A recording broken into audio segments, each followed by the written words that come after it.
contrarian decision making creates a ton of value. No one in Survivor does stuff like this. Everyone's scared. Everyone's just trying to make it to the next week so they can tell their spouse, thanks for letting me play. I get to play next year too, right? Because I made it to week 10. Like that's that's usually how I justify it.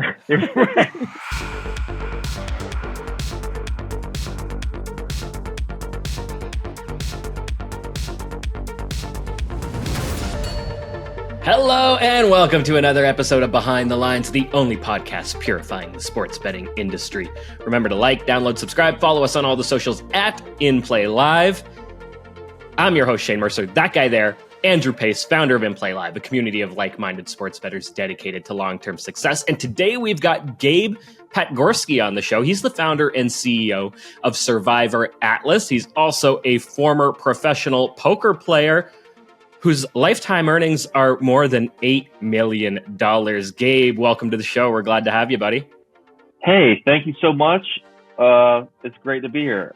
I'm looking forward to hanging out with you guys and figuring out some stuff. Awesome. Well, Shane, go ahead. Lifetime earnings of $8 million is public. That excludes all the underground money is one. All right.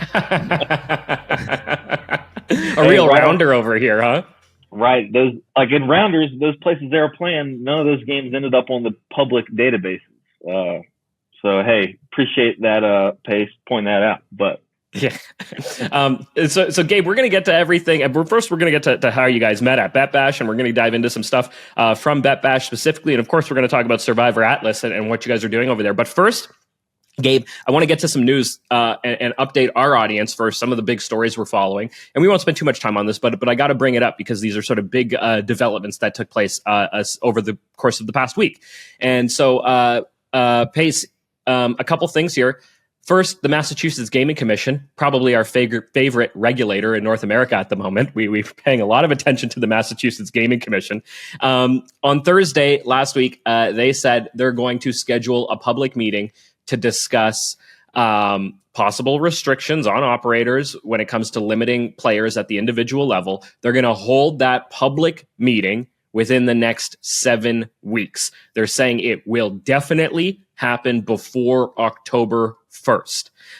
It's going to be a one-day public meeting. It'll consist of two parts. One portion will feature the operators giving their take on things, and the other will feature members of the public and responsible gaming advocates and experts. And I imagine, hoping, fingers crossed, that the American bettors' voices will be among that group of people, responsible gaming advocates and experts.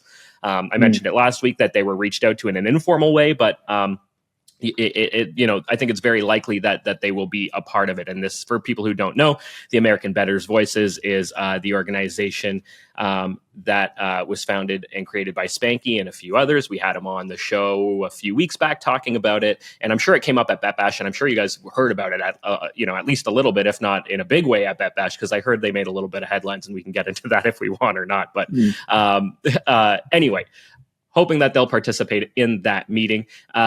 Chris, or the chair, Jordan Maynard, said this: I expect every operator will engage in this discussion with us. What do you guys think? Are they going to show up or what? They got 7 weeks. Within the next 7 weeks, it's going to be prime football season. All of the bettors are going to be active. Everybody's going to be in full betting mode. If you are a sports bettor, you are entering your peak season, and then this is going to happen smack dab in the middle of it. Well, what do you guys think? This might be a rhetorical question, but why on earth would they show up? They didn't show up before. What's the incentive? Do they have to show up? Do they get fined? Why would they show up, right? So the public aspect of the Massachusetts law makes it that incentivizes them not to show up, because it could be a whole bunch of dominoes falling in all the other states once they hear what the practices are, if they do show up. So I hope they do, and I don't know that they will. Yeah, I would think it's all just kind of lip service. That it's so important for all those companies to cut winners that they're all probably just going to keep doing the most they can to cut the winners out, right? Which it's worth mentioning how Circa is, I think, the only sports book in the world who advertises how they don't do that. And the reason, if you have a choice between Circa and something else, just always go with Circa. They're not doing this stuff to players. They're not messing with players, livelihoods and whatnot. So I'm big time excited about the American Bettors boys.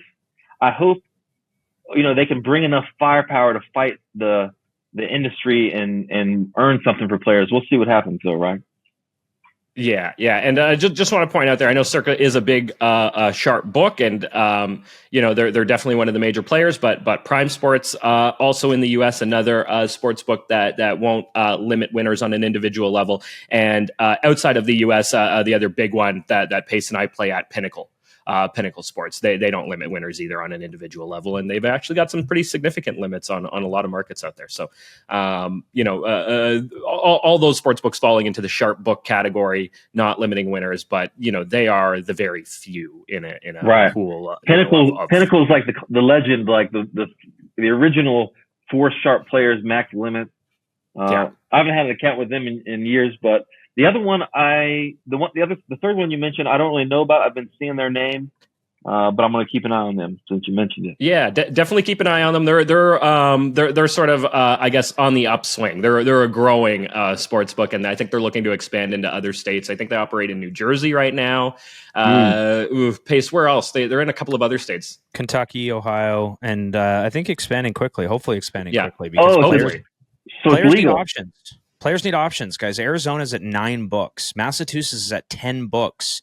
And that may be down one with the closure of Betway, right? And they don't have Prime. They don't have Circa, right? Kentucky is getting Circa, which is really good news. So they're going to have a brick and mortar establishment in Kentucky. So you can, go on a bourbon tour. And then if you guys have been to Circa in Vegas, Gabe, I think you've been there a couple times.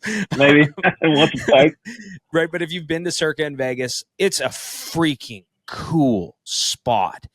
If you have never gone to Old Vegas and you have the chance to go, it is a different vibe there. And I think Circa is a very good bridge of the new with the old, separately of the fact that they don't limit winning players. It's the best sports book in Las Vegas, period, whether you're indoors or outdoors, because they have stadium swim there. So this is not promoted by Circa. This is just us saying, it's a great spot. And if you're in, Kentucky, Tennessee area, anywhere in the South there, if you are near the borders, that is, or if you're in Kentucky, if you're near the borders, that's great news. Oh yeah, big time. If you're a sports bettor, just a person, and all of a sudden you have access to a real book, not like DraftKings or Caesars, whatever, banning people or cutting you to $2 limits, that's a big deal to your life. So congrats to everyone who gets a new Circa near them. That's awesome news for you guys. There you go. Well, we aren't sponsored by Circa, but maybe we could be. If anyone out there at Circa's listening, guys, hey. All right. I want to move on though, and you brought up DraftKings, so I want to get to their big news as well. But just very quickly on the Massachusetts Gaming Commission, just for everybody who's listening out there, within the next 7 weeks, when we do have a firm deadline, we'll let you all know about it. And of course, when that meeting does take place, we will bring you all of the highlights like we did from the last one. All right, moving on to DraftKings. They're backtracking, not moving forward with their surcharge on the DK tax. So that's what we were kind of calling it. But so this, it would have been applied in 4 states with high taxes: Illinois, Pennsylvania, New York, and Vermont. It was going to be a 3.2% surcharge on winning bets only.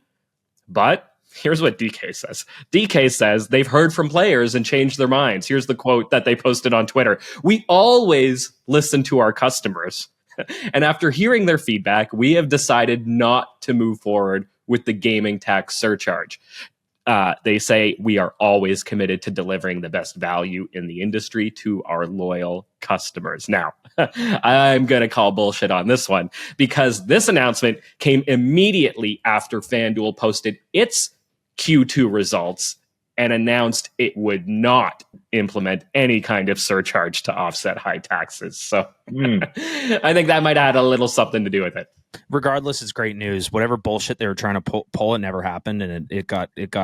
We limited them before it had happened. So that's a winning story, guys. That's a winning story.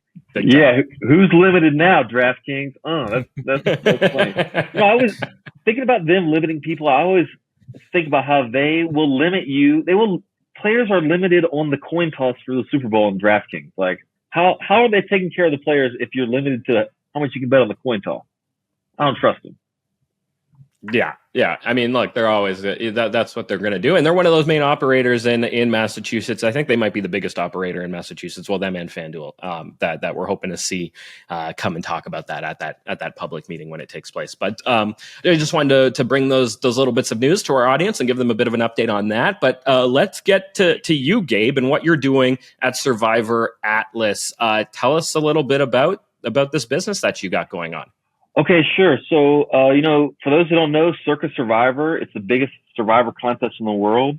As someone who's been a pro gambler basically my whole life, it's the most fun contest of any sort.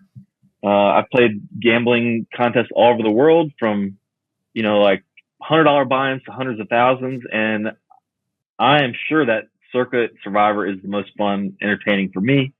So a few years ago, I won the contest, in 2021. I got a big check right over there. It says $1.5 million on it.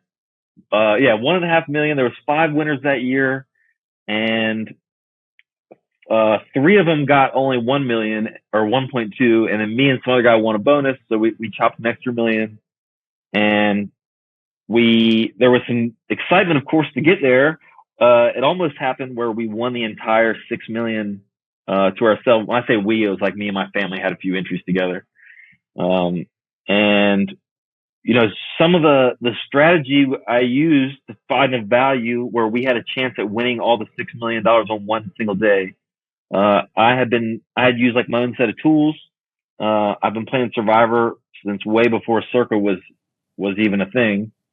So, and also, like I have a computer science background, so I had all these tools ready. And then when I made this big play, I realized that there was every single player would benefit, whether it's making them smarter or saving them time. Everyone would benefit if they had access to this. And because Survivor is such like a weird thing, right? It's not year round. You can't do it every week. It's just one season, one shot. I thought there would be more value in building something for everyone than just using all my tricks to be sharp myself. So last year we put out Survivor Atlas just to see what kind of appetite there was for tools that help you just in this one specific contest, because for now it's only focused on Circa. And the reception was great. The reception, it's really like motivating and inspiring. So I got some people on the team, and now we're making it bigger, better, smarter, more helpful, more valuable to everyone. And that's where we're at now. And maybe at some point I can show off some features, or we can just talk more about. Yeah, I want to check it out. This is my first time hearing about it. I'm going to be participating in at least one Survivor pool in the In Play Live community. I'd love to win it. Pace, I think you won it last year. Am I right? Yeah. So we can't let this guy win it again. And I'm going to need some help. So let's see what you got here. Well, shoot, maybe I'll get to play it. Maybe I can get on your Survivor pool if you guys aren't scared. Might just take all the money though. You know what, Gabe? When you give everyone your tool in this podcast, and every single person uses the tool, then you learn to reverse the edge. Yes. So bring it on. I want you to bring it to the pool so that I can swim against your data. Hey, right on. Every one. No, hey, that makes perfect sense. Like once you boil the problems down, the components down, and everyone's on the same page, then it becomes like mind games and like extra NFL reads. But I think the field in Circa Survivor is still like unsophisticated enough that there's a lot of the edges where you don't have to be the best. You don't have to be good at handicapping. You just have to, if you know the theory of like the underlying structure of Survivor, you can have an edge. And it seems like there's more Survivor contests blowing up, whether it's with friends or with other sports or playoffs. So it's worth anyone out there who likes the idea of making money through sports stuff. It's worth getting your head wrapped around the idea of Survivor and how to generate value in it, for sure. That's smart. And I will say, before we dive into some of the stuff, it's important that people know, Gabe, why you're on the show. We met at Bet Bash, and Gabe wasn't some random attendee. He was actually one of the people invited to give a seminar to a room full of professional sports bettors that have millions in profit combined in the room for sure. And I attended his seminar and invited him to be on the podcast, knowing that the value of what he proposed in that seminar that we're going to get into here is just absolutely freaking phenomenal from the standpoint of really taking an expected value approach to both a week-to-week and to a long-term sort of mindset with your survivor leagues. And if someone isn't using this service now, they're going to be really missing out on a tremendous edge. So I was blown away by the presentation. Super happy to have you on, obviously, Gabe, to show us what you're doing. And I know you're talking about the mind games. I think with your poker background, you know a thing or two about those games and strategies. Hey, thank you for that. So one thing I want to mention is how Circus Survivor is the biggest one, and the way it's played for the first few years was like you put your picks in their app, and then they just tweet a list of 2,000 people and everything they pick, and they say, okay, this is it. See you next week, and it just happens over and over again. And if you've ever played like an online poker tournament, there's a lobby, and you get to see everyone's chips and what the payouts are and who's got the big stack, where the bubble is happening, all this stuff. Survivor didn't have that. So Survivor Atlas is not just tools to make people sharper. It's a way to like experience the game, how it's supposed to be experienced. Like you see, like if you only have a few entries, but then you can look at the leaderboard and see, oh, there's guys with 10 entries. What are they doing this week? Oh, they're all on the Giants. Well, let me cheer against the Giants because the people with all the entries are, finding what like matters to you. It was impossible before. And one of the major value propositions of Survivor Atlas is like to present the contest, make it more engaging, more fun. And like for you guys in the in-play live contest, I don't know if it's just, I guess it's one entry for everybody. Unlimited entries and rebuys until week 4. Oh, wow. So yeah, I mean, you'd want to see. I don't know if you guys do it by hand or no. It's hosted on Office Football Pools. Okay, yeah, I haven't used them recently. I'm not sure if they have like a leaderboard or a lobby or how it even looks, but I'm going to check that out this year because they're doing some interesting stuff in the space. So I'm gonna be keeping an eye on them. Yeah, I mean, since you just brought up that they're doing some interesting stuff and we like to cover news and stuff like this on this podcast. So Office Football Pool was actually bought out by, what's it called? Splash. And that allows for you to do paid contests because Office Football Pool, you have to check a box saying like, this is for entertainment purposes only, yet they charge you per entry because they know no one does it for entertainment purposes. Oh, I didn't know that. Now, Splash, I was in contact with, and since you're a Survivor, kind of a Survivor buff or Survivor guru, I was migrating our pool from Office Football Pools over to their new owner, Splash. And in that process, I got to set up a league and look at all the different options and settings that you can, put forward to obviously run that league. They were limited in options compared to Office Football Pool. They didn't have quite the same array of options. Then when you go to select number of entries, there's a maximum. So I contacted them and said, hey, like this is what we did last year. This is what we ran on Office Pools. Can you accommodate us? They got back to me saying that they can't do the rebuy thing. We love the rebuys until week 4. It allows you to take some really ballsy picks early on, right? Whereas if you survive, you potentially used a bad team. And if you didn't survive, you can get a crack back into the pool. And as a poker player yourself, if you're sitting there in week 4 and let's say the pot was at $10,000 and now in week 4, it's sitting at $30,000 and the entries went from say 100 entries and now you're sitting down at 70 because a bunch of people didn't rebuy, the pot odds of that pool have just skyrocketed.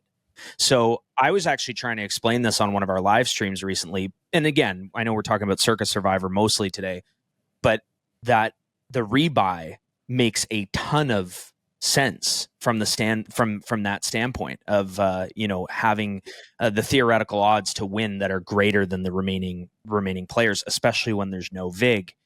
Now this is where the Splash Sports comes in. They charge a nasty vig, like a really nasty vig. There's 10% per pool.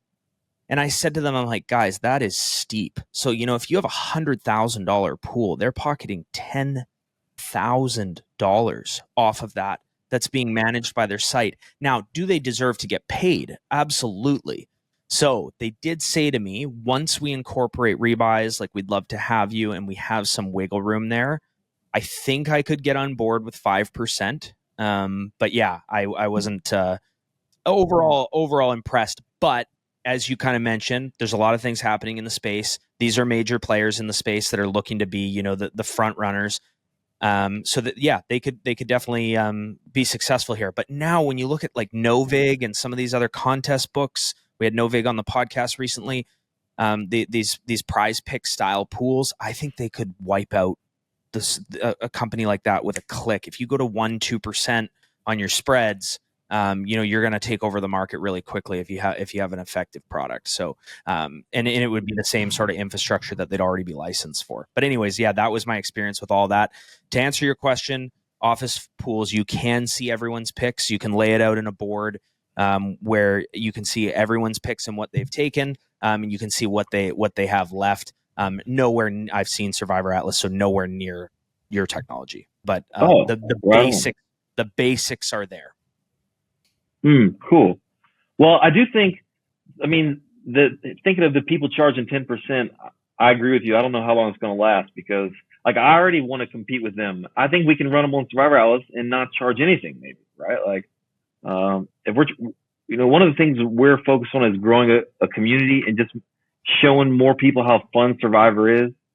And I think there's a lot of people coming in the space, and hey, you're right, that 10% is not going to last because I think they're just first mover. They're raking as much as they can, but I don't know what their special, what their value is, why you would pay them the 10% if you have a $20,000 pool. I don't know if they're really worth $2,000, but whatever. That's for y'all to decide. Yeah. Yeah. Okay. Well, Gabe, why don't you tell us a little bit more about Survivor Atlas though? Because I want to see what it looks like. I want to know how I can use it and really sort of let's dive get into it a little bit. Okay, sure. I've been loaded up and I'll just talk about some stuff for a few minutes. Basically, we have all these features related to contests. And the first cool thing to show them all is that we have all the past Circa Survivor contests from 2020 through now. Every entry, every decision, all the spreads, who was popular. We have all that loaded in here. So let's load up the year I won because I like looking at it. So we'll go to 2021, and you can see this is our lobby, and this was me right here, Return of Survivor, and if we expand my entry, we can see all the different picks I made each week, where I got knocked out, and this is finding this data was pretty fun to relive with my family because we had experienced it together. They had some small pieces, and I kind of forgot how the order went down until we finally put all this stuff on Atlas.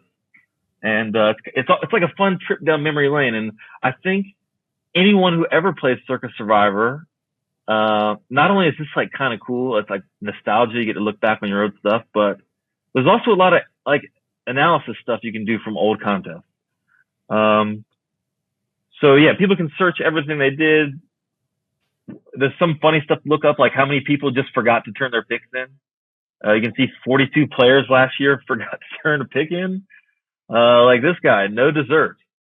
4 of his entries right here, he just ghosted. Oh, jeez. Also, Gabe, we haven't touched on it. Circus Survivor now is a $10 million prize pool. Oh yeah, I think 12 is on track for 12. By the way, 12 million. Okay, so let's just say it's 12 million this year. It's $1,000 entry. So that's those coffins, those ghosts there. If you guys are listening on Spotify or Apple Music. This is a good one to be on YouTube for because we have the nice visuals here. Mm. That's 4 G's that person donated to No, Survivor. No, it's worse than that. And I got an instrument to show it off because, the value changes every week, right? Like as people get knocked out. Right. Smart. Okay. So in week 4, the average value of the entry was $2,000. So those 4 entries, that was actually $8,000 in equity. And if you do that same process for everything in the whole season, the 73 entries, that was almost 160,000 in total equity burned. Wow, just donated. Right, and it's always funny every year to see this. It's funny because everyone who does get their picks in is always cheering for the highest number of no picks that week, right? Like the dream is if you wake up and everyone else did a no pick and you just win via default, I think.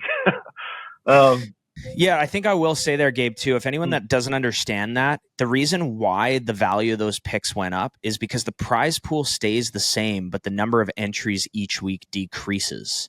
So I said 4,000. That was based on the buy-in. Gabe is factoring in the fact that at that time, the number of players remaining was less, meaning the probability of you winning actually increased, meaning your $1,000 entry becomes worth more. And I know we talked about this in your seminar. Maybe we can get to it. When you're getting into those final weeks, there's potential teams that can help you out, that can hedge, that can do a bunch of things to help you realize some of that value. Because as you get into the range where some of these entries might be worth, $50,000 or $100,000, the probability of you still winning is quite low, even though the value of the entry is so high.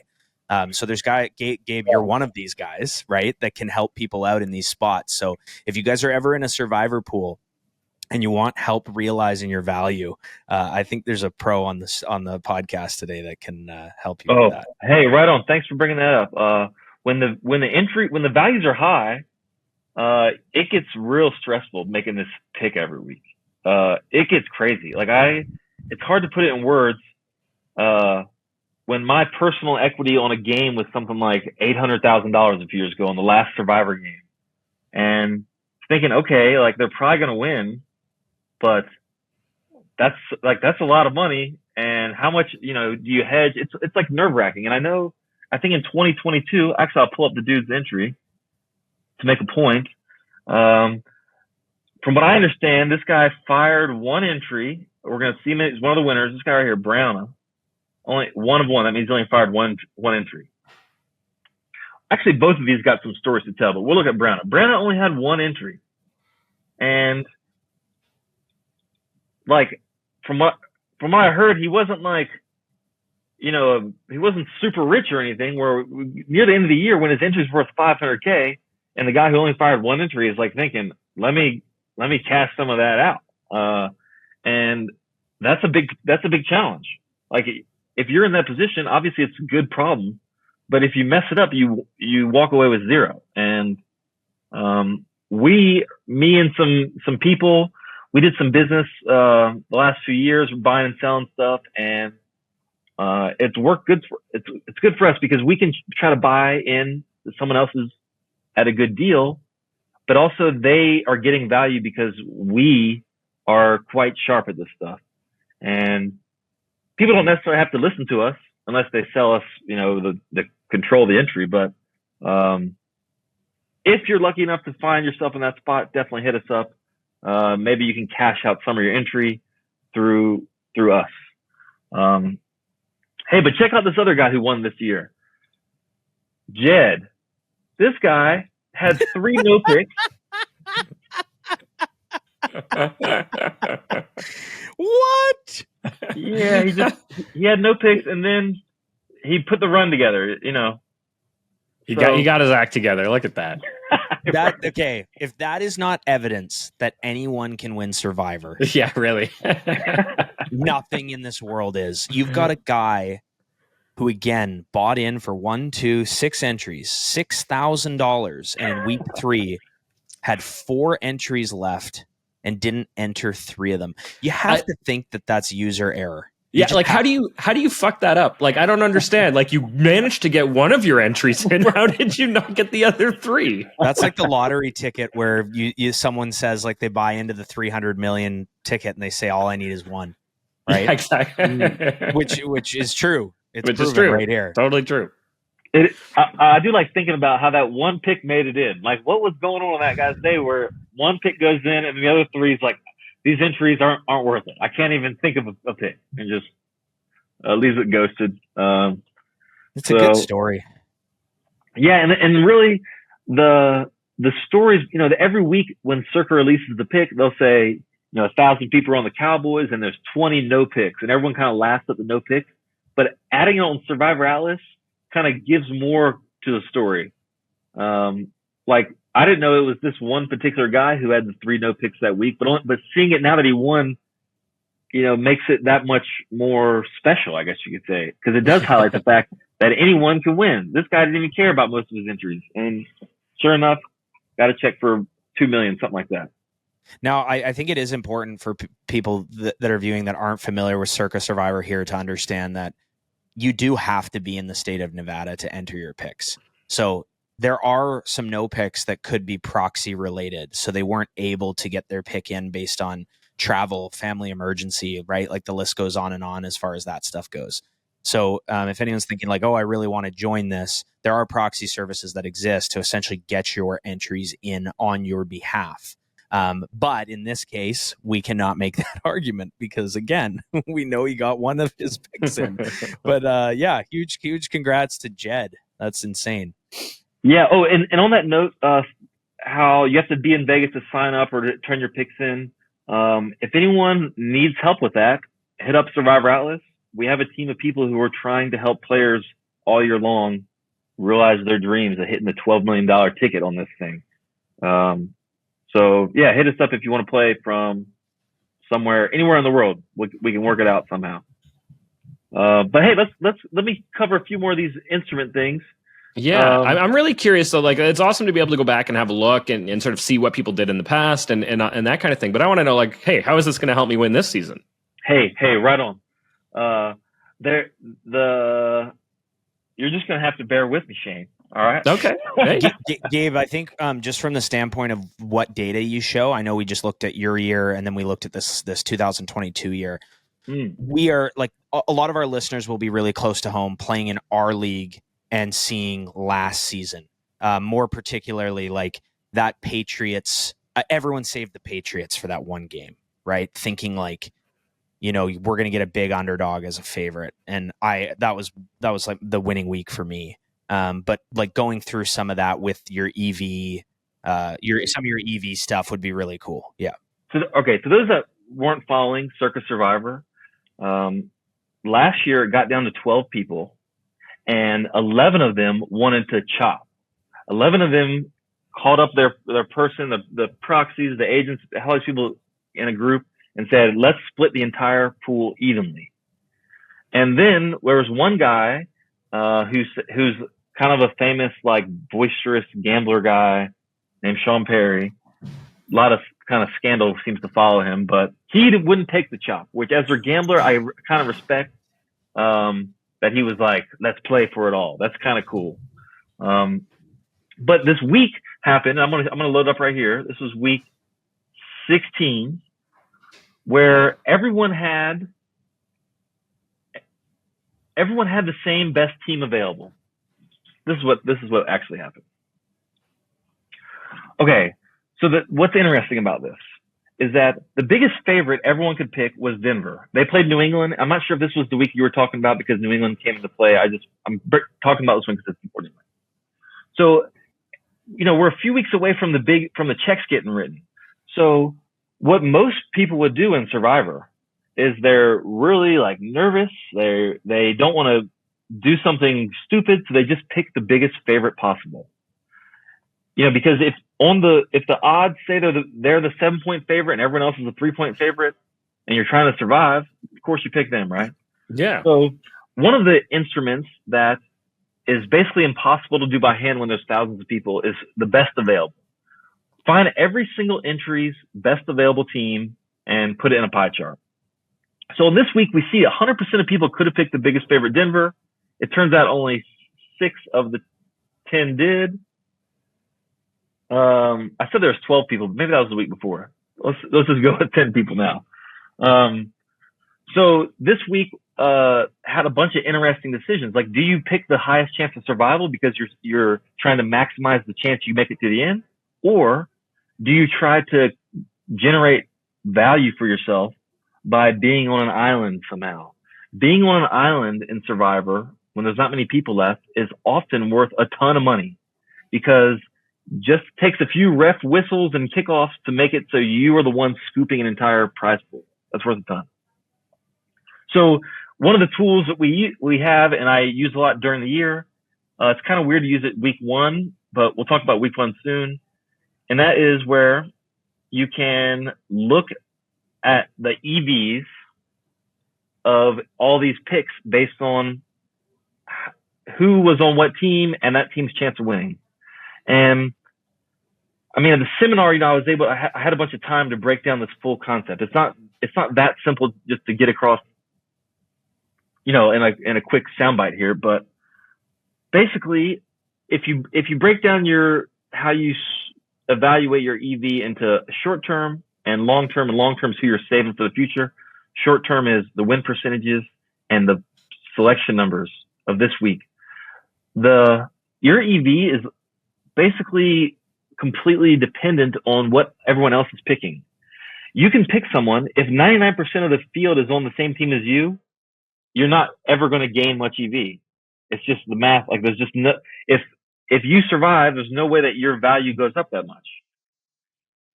There's no edge. The edges come from when you can find where the field is going, and then you find a way to try to get on an island or try to get on not on one of the huge landmines, because when the big chalk blows up, you want your value to go up like 5x or something, because so many people get knocked out.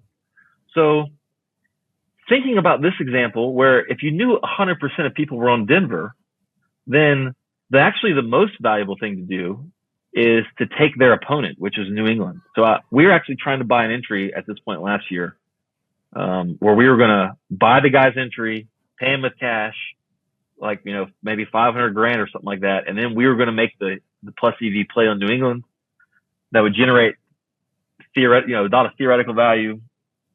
We couldn't make a deal, but kind of exciting. So you can see some people, 3 or 4 people, chose to not go with the chalk. Those 4 people all risk dying on the non biggest favorite team because they wanted a chance at glory. They wanted a chance at scooping everybody. And I'm not sure if Survivor Atlas influenced these people at all, because we were talking a lot about this concept on Twitter. If you're thinking about Survivor at all, follow us on Twitter. We talk a lot of sharp stuff on there. Do you guys have any questions on this example? I'm not sure. I just want to know what happened. Like, did Denver? I don't remember. Did Denver lose that game? Did they win? Gabe, why don't we go back down to the EV there? And our listeners, I know how you had that presentation at Bet Bash on the EV stuff. Our listeners, for the most part, understand this. And from a really simple concept, let's pretend that Chicago's at the top here. Let's pretend Chicago is 50%, and exactly 50% of the people picked them. So a 50% win probability with exactly 50% of the people in the pool taking them.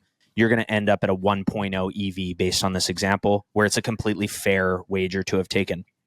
So based on that same scenario, if you have a team that's a 60% favorite, but only 5% of the pool are on them for some reason, you're going to have massive expected value on them because you've got a favorite that no one else can take in that particular example.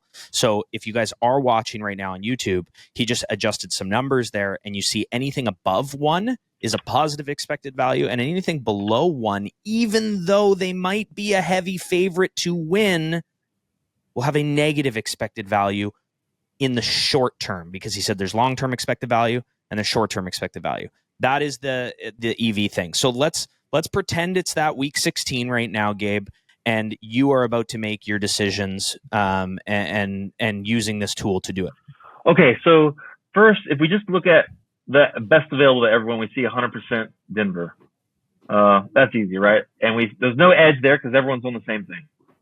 So if there's 10 people, and let's say instead of 10 on Denver, let's say one of them goes to New England.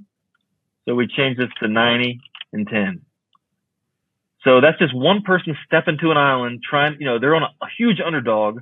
They're basically trying to ruin their Christmas Eve because this is Christmas Eve. No one wants to be on the big stupid underdog in front of their family and torching their hundreds of thousands in equity. But to be sharp, you got to have balls sometimes. And like, you can see the value created here. Bang. So if every entry was worth average, maybe 600K before this, if everyone was 600K, then the one guy who went on the New England island, his theoretical value is now like 1.7 million. And as soon as this pick goes in and the plays get revealed, that value, it's not theoretical anymore. You can like hedge off that and lock up a ton of that profit, because the fact is, if New England wins, you get all the money, and if they lose, you don't have any survivor money. So it's a really clean hedge. But not to talk about hedging that much. I'm just trying to. The hedge, the ability to hedge, means you are ahead.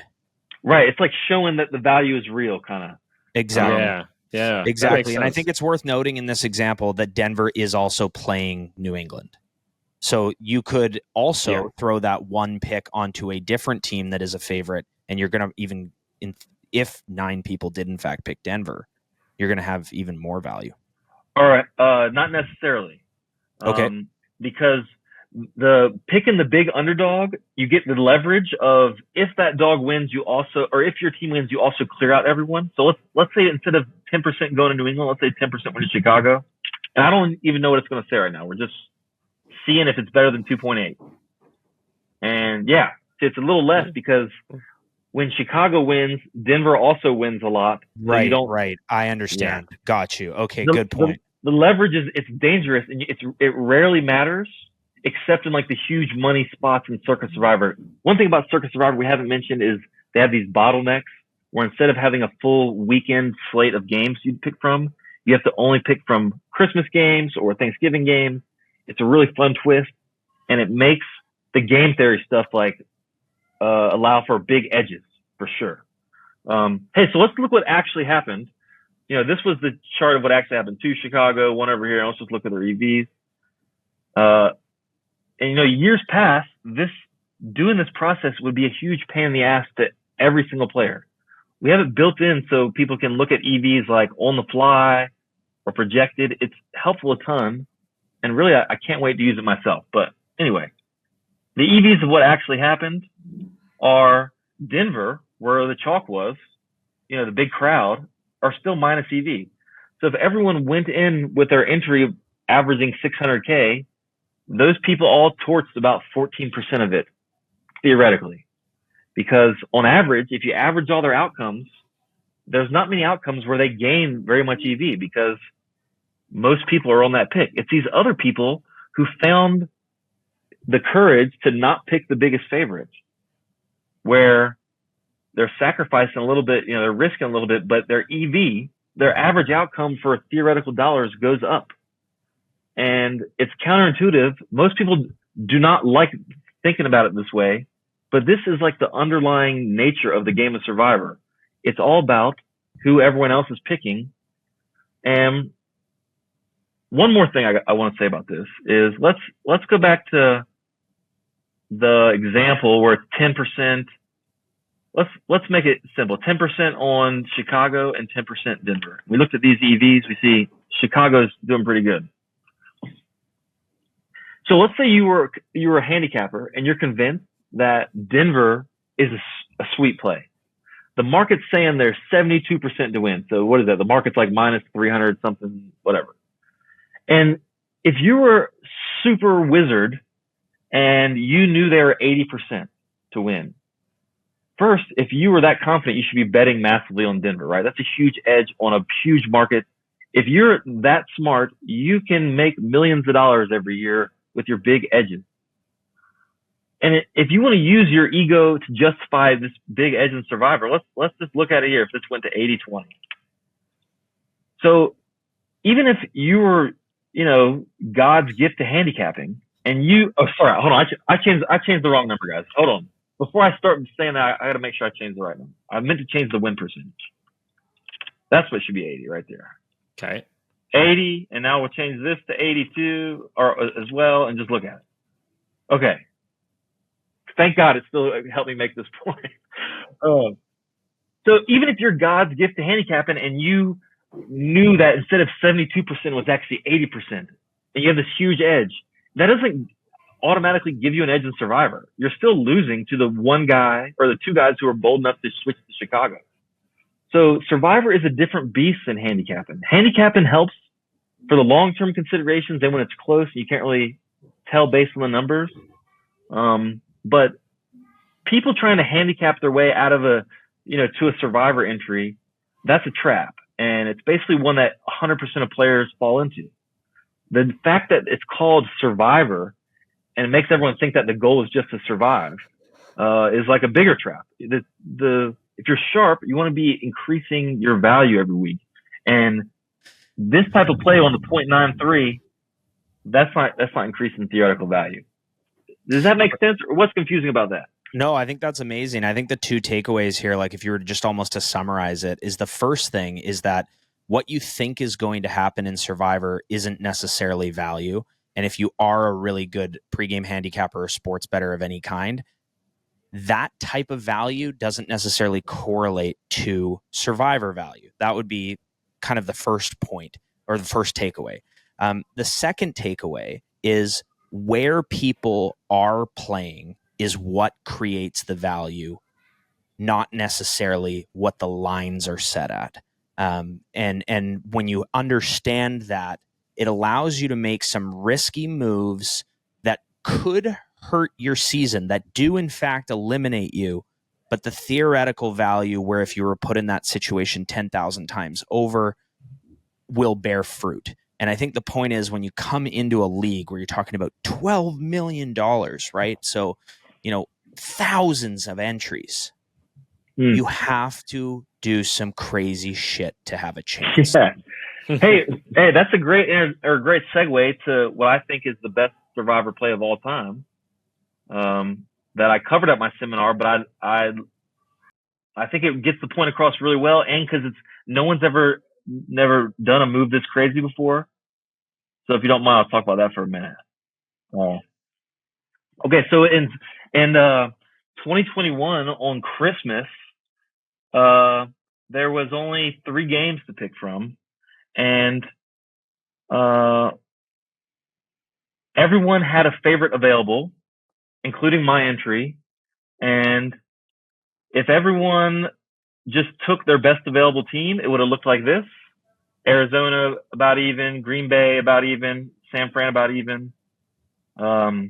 But what actually happened was, instead of playing Arizona, I pivoted to an underdog this week, which no one in like the world was talking about this idea at the time.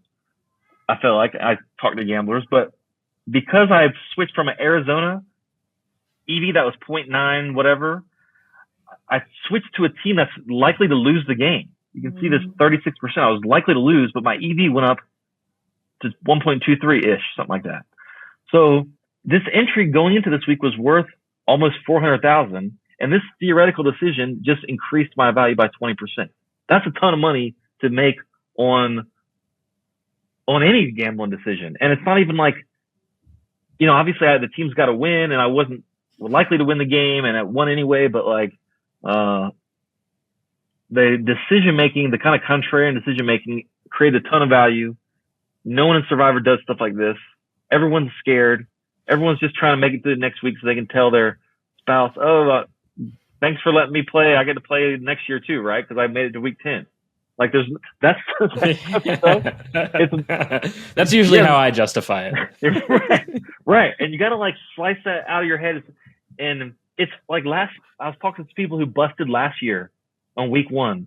And in my opinion, the 2 bad teams that everyone was on the chalk last year, they won and everyone else lost. So people who got knocked out week 1 last year, I actually respect them more because they were not on the minus EV chalk teams. They were on the kind of getting froggy teams, trying to scoop all the money. It's such a great lesson for everything in life. Like, you make your decisions at the time that you make them. What happens after that, you can't control. And there's only this theoretical value, this expected value, or lack thereof. And that means that you can lose week one and have made the right decision. Because had you have won, it would have set you up really nicely and really increased the value of that $1,000 entry. It didn't pan out. You made the right decision. You had a set of nuts on you for doing it. And you got to move on and live with that.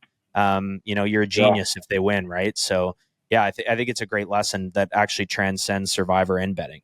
Hey, right on. Yeah, and just doing the safe thing and going with the crowd, like you're not going to get the alpha doing that. You gotta be stepping outside the box, thinking for yourself, and always be trying to create value. Anytime you're just like, I'll try to create value next week, that you're making some bad plays probably. And it probably becomes harder to create value as you go along, if that's sort of your take, right? Yeah, hey, no, big time, because it's one of the things in Survivor, if you guys played a lot, it's like you want to use the team that survives because you want to be around next week. You want to be there talking to your friends saying, I'm in. You don't want to just take the Chargers week one and be out, but that's how you get ahead. That's how you set yourself up to scoop people, because you're not trying to survive and chop these things. You're trying to scoop all the money for yourself. That's how you got to approach it. Even though it's unlikely, it's not that unlikely. Someone's got to be the one doing it. Yeah, absolutely. Gabe, show us this chart and how you can use that crisscrossy thing to do stuff. Okay, so this is what we call the map. This is the Circa Survivor 2024 map. It's kind of applies to other Survivor pools, but it's the most useful for Circa. And the idea is we start over here on the left, and we pick a game each week, and we try to get to the end of the season. And you can't use the same team twice in Survivor. So let's just get it started. Let's say we're going to use the biggest favorite week one, New England. And then week two, this sorts by the spread. So you don't have to be digging through all the teams. And you can put the spread on there. There's other stuff that we're kind of working on. Sometimes you don't even want to look at the opponents. You just want to feel out the teams. I love that. Yeah. Take your bias. Like, look at that. If you guys are not watching on YouTube, he has a button to eliminate the team. Yeah. So you just see colors based on, so your bias is gone. You don't even know what team it is. Yeah. I assume incredible. I just want to take all the dark green here. Yeah. Hey, yeah, right on. And you can try to get through the map with just hitting the dark green, and then you start seeing all the problems of doing that. Like I'm just checking off a bunch. Let's say this enough, and then we'll go back to adding the opponents. And did we save ourselves anything for Thanksgiving? Oh, we got Thanksgiving wide open. Wow, nice clicking. Look at that. Hey, I might have to use that method, but again, the Circa, the bottlenecks are so important. Everyone's thinking about Thanksgiving. You want to be in a good shape in Thanksgiving, but it's months away, so you got to prepare for it. If you use all these teams in Circa, if you use Dallas, Kansas City, Detroit, Green Bay, Miami, Chicago, Vegas, Giants, you're not going to have anyone for Thanksgiving, so you will be eliminated and you will not win the money. So one thing that's really helpful about going through the season this way is you can always have an eye on the holidays, because these are the tight bottlenecks. And then the minor bottlenecks, it's the Sunday after these holidays. So, there's so many ways to use this. What gets cool is for Circa Survivor players, you have this map, and as the season goes, we are scraping all the data from Circa. We're scraping all the NFL odds stuff. We make it so you can load up your entry into this map. And if you have multiple entries, let's see if I can find this. We can, here we go. 2023. Here's someone's entries for 2023. We can see all 10 of their entries and see what they did. Looks like they busted a lot. Nothing really went deep. So maybe this was a bad example. Who won last year? Or let's go. I know this is one of the winners. So we can load up his entry and see all the stuff they're doing throughout the season. And this is happening during the season. So on week the week before Christmas, he can load up this entry and see, okay, what teams do I have available this day? And okay, like you don't have to track stuff yourself, and Circa's not tracking anything for you ever. They're just dropping a list of who picked what every week. So naturally, everyone wants to keep track of who they pick, when it's available for what weeks. And yeah, there's all sorts of ways to customize it based on what you want to be looking at, or how you want to be comparing. Maybe you just want to look at, everything without the holidays or something. I don't know. There's so many things to look at. But it helps you see what important weeks you need what important teams for. And maybe one thing I haven't shown yet is we have this new feature that I'm real excited about. I'm going to turn off everything and just show these grids. So these grids, this represents how much a team was available, how much a team was picked, and if they picked or lost or not. So like, remember we were talking about that Denver game, week 16, all those people picking Denver, 60% of the field had them available, or no, 100%, because it's all lit up, had it available, and 60% took them, and it's red, so they lost. So, we're experimenting with new ways people can look at the future and kind of feel what might happen, whether it's going to be the chalk or what's going to be an island or. Like that Detroit Green Bay game is like dark red. I remember that one pretty distinctly. I think that was Thanksgiving too. Oh yeah, big time. That was 60% of the field. Yeah, that one really helped me win. Yeah, we're still developing this stuff, right? Like this is our first year where we have lots of people paying attention before the season started. Like last year, I had 0 followers, and all this stuff we're adapting. And just thinking about you guys playing Survivor and like you guys getting it with Survivor Atlas, I'm thinking now, like obviously I need to have contests like y'all's laid out, at least so you can plan stuff a little bit in Survivor Atlas. Because once the money starts getting bigger, you start finding yourself staring at this stuff way too much every week, right? Like it's Tuesday morning, and you're just like, man, am I really going to take that team? And you just find yourself wanting to stare at something. I mean, if you guys stare off sports all day long, and it's just going to creep in your brain even more. So, I think it's an important lesson, and it again, something that's also going to transcend Survivor and transcend betting. This is what you're out there and what you're up against, right? Like if you're a recreational sports bettor trying to win money betting on sports, you have to deal with people like us at In Play Live that are analyzing our data to this level. That's then causing decisions to be made on the next opportunity. Yep. If you're playing Survivor, you are against guys like Gabe that not only created this, developed it himself, and used it to win Survivor Circa. And if you are playing poker in today's day and age, you have these hand charts and everyone else, analyzing hands apparently right down to the final hand of the World Series of Poker this past year, where people are getting every edge and angle that they possibly can. And you want Survivor to be fun. You want sports betting to be fun. But if you want to win long term, these are the types of things that you need to do to, obviously take things seriously. So, Gabe, this obviously looks really expensive. What is your subscription cost? Oh, hey, no, it's all free. One thing I think you guys might be able to relate to this is like. Wait, hold up, Gabe. You're not charging anyone? This is all free? Yeah, no, this is all free. We're trying to make besides growing the game, I want to see this prize pool get to 50 million. So when I win it that year, it'll be that much sweeter. But honestly, though, separately of that, I think it's really cool that you're giving. In essence, you've given away your edge, but when you give away an edge, what comes back to you. And not that life needs to be so transactional. There are people that simply just want to help other people, and some people really cannot grasp that concept. But separately of that, from a more transactional standpoint, you build relationships where people know that if they are in a Survivor situation where they need help, where they can hedge, where they potentially have someone to, take a percentage of what that value of their current entry of what it's worth, cash out a little bit of it while still playing the rest of it with a real chip on their shoulder in you and your team helping them. You then develop those relationships which hopefully bear fruit for you long term. So from a transactional standpoint as well, obviously there's the upside there separately of helping people. So I think what you're doing is really cool, and we really appreciate you showing all that to us. Hey, thank you.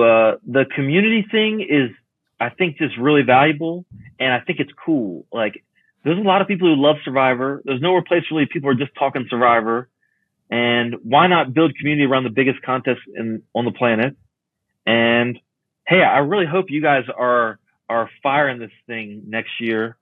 It might be 15 million. 15 million. Hey, you guys, you're not saying no to that, right, guys? No, absolutely not. I do actually want to bring something up before we run off here, and I think this is extremely important for our listeners, and it also applies heavily to parlays and futures bets, but definitely to Survivor as well. We actually had an example of this recently on our show, Shane, when we had Steve on. I think it was Steve. No, GRP. GRP. GRP. Yeah, GRP. Yeah. When he was on.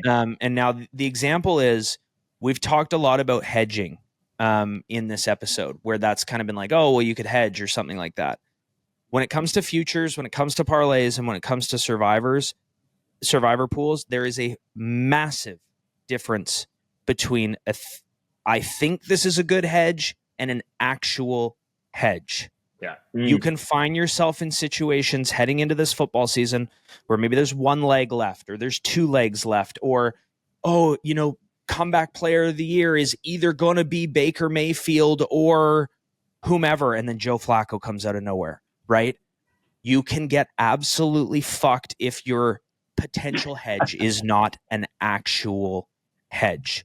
Yeah. With Survivor, if there's 10 entries left, and you now see the picks, and 9 of them are on one side and you're on the other side of that game, there are only 2 outcomes. That is hedgeable. But if it is not hedgeable, the gambling gods can really mess with you if you try to do something that does not cover all of the outcomes when you are trying to hedge. Now, with Survivor, you can scoop, and Fats brought this up in your seminar.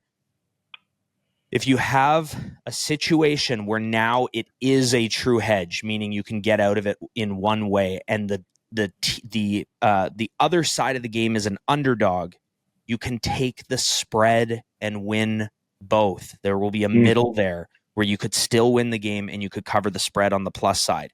Use alternate lines as well in that circumstance. So let's say that you had a massive favorite. You had like a plus 10.5 underdog as your hedge. You could move that line to plus 7.5, plus 6.5, plus 3.5, and then potentially have a colossal payout because you're getting big plus money on both sides with a middle in between. But that doesn't mean it just comes out of thin air. Right. Take some work. Make sure all the outcomes are covered. All right, let me add a couple things to that. One, if you do ever get in a spot with a ton of equity on a thing, whether it's a futures ticket or a Survivor thing, I always recommend people like talking to their friends. Like, if you have friends with people who can spot the value, it's so much better to sell a piece to them, without having to go to the house to bet a vigged up bet or whatever. But obviously you got to have friends to do it. So that's why it's cool to have gambling friends. Another thing is, about hedging and, the live betting when you're having a huge Survivor sweat has some cool like overlap with how to hedge, and I don't know how to say it, but like there's way, like I know when I was on my run, I was like trying to live bet games, but I would rarely press the button when it was the team I needed to win. But whenever it seemed like the live bet on the other teams may be good, then I would definitely press it in, right? Like it was just a way to kind of mix in the live stuff with the hedging, and you don't want to go too overboard with it because you don't want to get stuck on a hedge and then have to recover it over weeks or something. But there's something to that. So something to chew on. I like it. Gabe, why don't you leave us with, I don't know, a story of you bluffing Phil Ivey or something? Oh, hey, okay. So I used to, before COVID, I was flying to Asia and Europe playing like some CD poker games, pretty connected to Hong Kong and Macau. And then once COVID happened, it was kind of like there's no reason to fly back there. But there is a video of me winning a tournament for like $6 million at a casino in London. And if you really dig into the Triton poker archives, there's a cash game of me and Phil Ivey where basically the board is ace, queen, 7.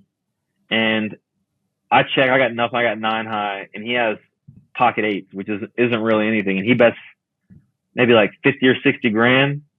And I have a backdoor flush draw and like a backdoor gut shot or something. I got like not really anything, but I got maybe something.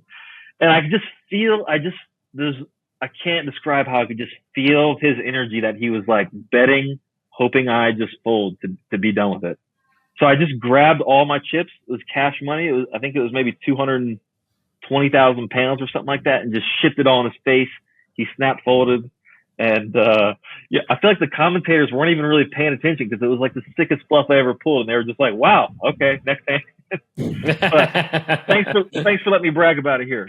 You didn't show him the bluff. You didn't show that bluff though. Well, I'm pretty sure. No, I've wheeled it in his face. He kind of has. No, he did. What's the line in Rounders when they bluff Chan? Oh, there's a great line. You know what I'm talking about. No, I play with. I think everyone who plays with Johnny Chan has said it to him about like at the Mirage or. Yeah, right on. Yeah, shout out Johnny Chan. I would have loved to drop that quote. Tons of our listeners will be like, "Pace, come on, it's this." But I would have loved to drop that quote. Like, you're something to Chan. Yeah. Anyways, drop it in the comments for us, guys. Drop it in the comments. Yeah. I do remember having the feeling like Phil Ivey's a legend. I don't know if I want to put it in his face, and then I was like, "Oh yeah, I got to." I just bang.